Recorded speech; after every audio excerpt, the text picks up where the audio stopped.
Potato methi fry అండి. ఇది చాలా బాగుంటుంది రోటీకి కానీ రైస్కి కానీ. కొంచెం ఆయిల్ వేసుకొని పలావ్ సామాన్లు వేసుకోవాలి. కొంచెం ఫ్రై అయ్యాక సన్నగా కట్ చేసుకున్న ఆనియన్, జింజర్ గార్లిక్ పేస్ట్, అది ఫ్రై అయ్యాక టమాటా ప్యూరీ కూడా వేసి అది కూడా కొంచెం ఆయిల్ బాగా ఫ్లోట్ అయ్యాక గరం మసాలా, ఉప్పు, కారం, పసుపు, ధనియా పొడి, జీరా పొడి అన్నీ వేసి బాగా ఫ్రై అవ్వనియండి.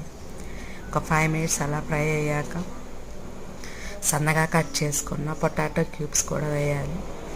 అవి కూడా బాగా మగ్గిపోయి చూడండి ఇలా ఆయిల్ పైకి వచ్చినాక సన్నగా కట్ చేసుకున్న మెంతాకు కూడా వేయాలి. ఒక 10 మినిట్స్కి చూడండి బాగా కుక్ అయిపోయింది.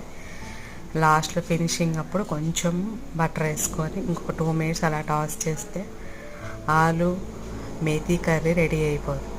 Thank you.